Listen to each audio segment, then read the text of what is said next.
ಆತ್ಮೀಯ ಸಹೋದರ ಸಹೋದರಿಯರೇ, ದಾವಣಗೆರೆಯಲ್ಲಿ ಮುಸ್ಲಿಂ ಮತದಾರರನ್ನು ಸೋಲಿಸಲಾಗಿದೆ.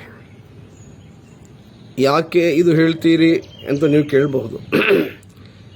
ಭಾರತ ಸ್ವಾತಂತ್ರ್ಯಗೊಂಡ ನಂತರ ಕಳೆದ 70 ವರ್ಷಗಳಲ್ಲಿ ಮುಸಲ್ಮಾನರು ಕೇಂದ್ರದಲ್ಲಿರಲಿ ರಾಜ್ಯದಲ್ಲಿರಲಿ ಕಾಂಗ್ರೆಸ್ ಸರ್ಕಾರದ ಜೊತೆಗೆ ನಿಂತಿದೆ. ಹಲವು ವಿಚಾರಗಳಲ್ಲಿ ನಮಗೆ ಸೋಲಾಗಿದೆ. ನಮ್ಮ ಪವಿತ್ರ ಮಸೀದಿ ಕೂಡ ಇದೇ ಕಾಂಗ್ರೆಸ್ ಸರ್ಕಾರದ ಆಡಳಿತದಲ್ಲಿ ನೆಲಸಮವಾಗಿತ್ತು. ಆದರೂ ಕೂಡ ನಾವು ಜಾತ್ಯತೀತೆಯ ಮುಖವಾಡ ಇದೆ ಅನ್ನೋ ಕಾರಣಕ್ಕಾಗಿ ಕಾಂಗ್ರೆಸ್ಸನ್ನು ಬೆಂಬಲಿಸಿದೆವು. ಕಳೆದ ದಾವಣಗೆರೆಯಲ್ಲಿಯ ಮತದಾನ, ಅಲ್ಲೊಂದು MLAಯ ಸ್ಥಾನ ಖಾಲಿಯಾದಾಗ ಮರು ಚುನಾವಣೆ ನಡೆಯುವಾಗ ಸುಮಾರು 80,000 ಮುಸಲ್ಮಾನರ ಮತಗಳಿದ್ದರೂ ಕೂಡ ಅಲ್ಲಿ ಯಾವುದೇ ರೀತಿಯಲ್ಲಿ ಮುಸಲ್ಮಾನರನ್ನು ಪರಿಗಣಿಸದೆ, ಯಾಕೆ ಹೇಳ್ತಾ ಇದ್ದೇನೆಂದರೆ, ಜಾತ್ಯತೀತ ರಾಷ್ಟ್ರದಲ್ಲಿ ಇಲ್ಲಿ ಹಿಂದೂ ಮುಸ್ಲಿಂ ಕ್ರೈಸ್ತ ಅನ್ನುವ ವಿಚಾರ ಇಲ್ಲ. ಆದರೆ ಸಾಮಾನ್ಯವಾಗಿ ನಡೆಯುವ ಎಲ್ಲ ಚುನಾವಣೆಗಳು ಇಲ್ಲಿ ಜಾತಿ ರಾಜಕಾರಣ ನಡೀತಾ ಇದೆ. ಆ ನಿಟ್ಟಿನಲ್ಲಿ ದಾವಣಗೆರೆಯಲ್ಲಿ ಕೂಡ ನಮ್ಮನ್ನು ಸಾಬ್ರನ್ನು ಒಂದು ಪರಿಗಣಿಸಬೇಕಿತ್ತು. ಅಲ್ಲಿ ಯಾವುದೇ ಸಮರ್ಥ ನಾಯಕ ಕಳೆದ 70 ವರ್ಷಗಳಲ್ಲಿ ಬೆಳೆದು ಬಂದಿಲ್ಲ ಎನ್ನುವ ರೀತಿಗೆ ಒಬ್ಬ ಪುಟ್ಟ ಬಾಲಕನಿಗೆ ವಂಶೀಯ ರಾಜಕಾರಣದ ನೆಲೆಯಲ್ಲಿ ಸ್ಥಾನವನ್ನು ಕೊಡಲಾಗುತ್ತಿದೆ. ಅಕ್ಷಮ್ಯ ಅಪರಾಧ ಸಹೋದರರೇ. ನಾವು ಖಂಡಿತವಾಗಿ ಇದರಲ್ಲಿ ಹೆಚ್ಚು ಹೇಳಬೇಕಂದ್ರೆ ನಮ್ಮ ಅಲ್ಪಸಂಖ್ಯಾತರ ನಾಯಕರು. ಕಳೆದ ದಿನ ನಾನೊಂದು ವಿಡಿಯೋ ನೋಡಿದೆ. ಗಡ್ಡ ಟೋಪಿ ಇಟ್ಟು ಯಾರಾದರೂ ಏನಾದರೂ ಹೇಳಿದರೆ ನೀವು ಅದಕ್ಕೆ ಕಿವಿಗೊಡಬೇಡಿ ಅಂತೇಳಿ ಹೇಳಿದರು. ನಮಗೆ ನಲಪಾಡ್ರಲ್ಲಿ ಹೇಳಲಿಕ್ಕಿದೆ ಏನೆಂದರೆ, ನೀವು ಧರ್ಮದ ಚಿಹ್ನೆಗಳನ್ನು ಗುರುತುಗಳನ್ನು ಅವಮಾನಿಸಿದ್ದೀರಿ.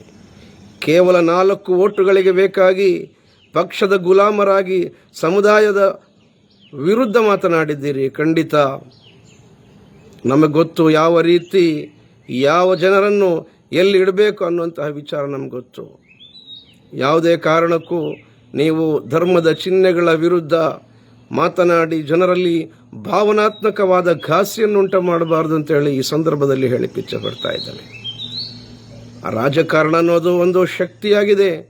ಇಲ್ಲಿ ಅಲ್ಪಸಂಖ್ಯಾತ ನಾಯಕರನ್ನು ನಾವು ಆರಿಸಿ ಕಳಿಸಿದ್ದು ಏನಾದರೂ ಸಮುದಾಯದ ಪರ ಮಾತನಾಡಲು ನಿಮ್ಮ ನಾಲೆಗೆ ಬಳಸಬಹುದು ಅಂತೇಳಿ. ಆದರೆ ನೀವು ಅದನ್ನು ನಿಮ್ಮ ಮಕ್ಕಳು ಮರಿಮಕ್ಕಳಿಗಾಗಿ ಅಧಿಕಾರವನ್ನು ಬಳಸುವ ಈ ಹೀನವಾದಂತಹ ಒಂದು ಸಂಸ್ಕೃತಿಗೆ ತಲುಪಿದ್ದೀರ ಅನ್ನೋದು ಈ ಸಂದರ್ಭದಲ್ಲಿ ಹೇಳಲಿಕ್ಕೆ ಇಚ್ಛೆ ಪಡ್ತಾ ಇದ್ದೇನೆ.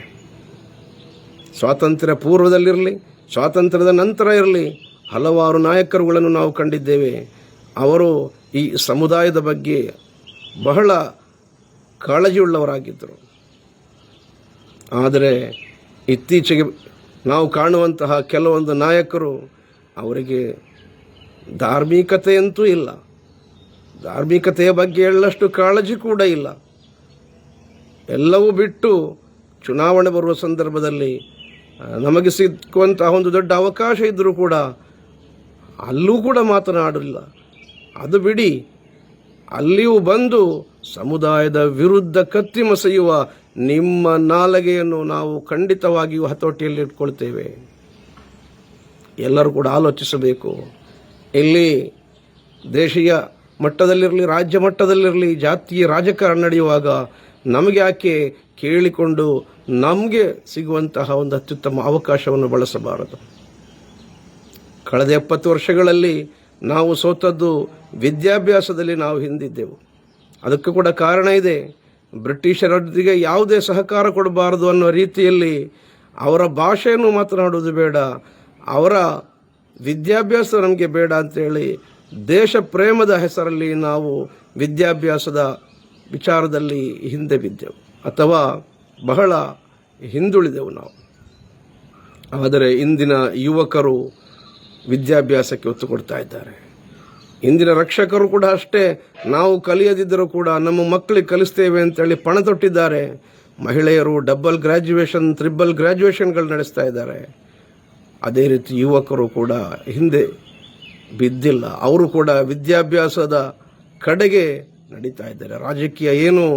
ರಾಜಕೀಯದ ಶಕ್ತಿ ಏನು ಅನ್ನೋದನ್ನು ನಾವು ತಿಳ್ಕೊಂಡಿದ್ದೇವೆ.